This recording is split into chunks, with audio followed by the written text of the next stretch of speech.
Hello, I'm going to do a little demonstration on diaper changing with you guys just to give you some of our tips and tricks. So, apologies that my baby cannot be naked, it just wasn't built that way. So, you'll just have to use your imagination. But this baby is wearing a diaper, and I am noticing that my baby's getting a little bit hungry and it's going to be feeding time. So, I want to change their diaper. So, the first thing I'm going to do is check to see if the diaper is dirty. And the way I can do that is, first of all, on diapers these days, they do have this indicator down the middle, this yellow stripe for pee. And so if your baby has gone pee, then that will turn either a blue or a green. So on girls, you may see kind of at the back of it turning a color, and on boys, more on the front.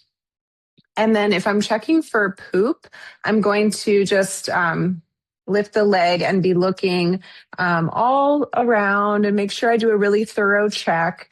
And sometimes there's just a little bit in there. So make sure you check really well. And if you see that there's any poop or pee in here, then we definitely want to change the diaper.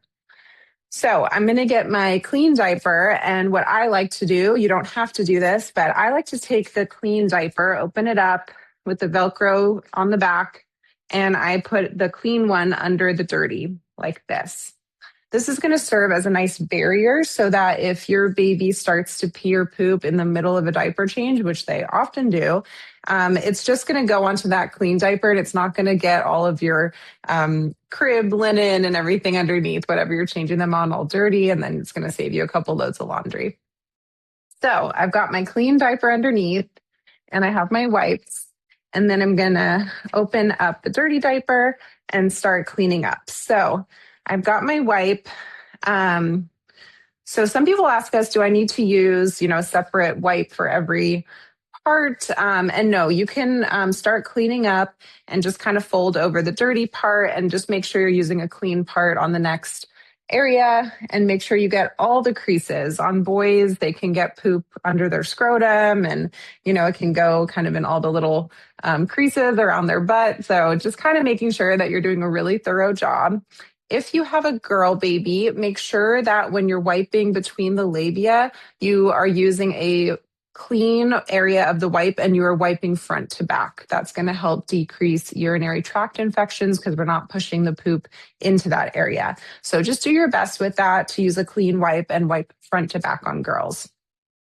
If you have a boy baby, a couple tips. First of all, if they're not circumcised, then you don't need to worry about retracting the foreskin or anything like that. You're just going to want to clean up the exposed areas, so everything that you can see, and you don't want to get in there and manipulate too much. So just clean the exposed areas. Again, making sure you get through all the creases under the scrotum, making sure that everything is nice and clean. And then another thing about boys, well, first of all, they just love to pee while their diaper's open, which is pretty funny the first time, but then after that, it's maybe not that funny. So make sure that you have something ready to go, whether that's a wipe or maybe this front part of the diaper. So as soon as they start peeing, you can cover it up and so that the pee doesn't go everywhere. And then the other thing about boys, whenever you are closing that clean diaper up, you want to take your finger and just gently point their penis down. If it's pointed up, I don't know how they do it, but somehow the pee can come straight out of the diaper and go onto their body and face.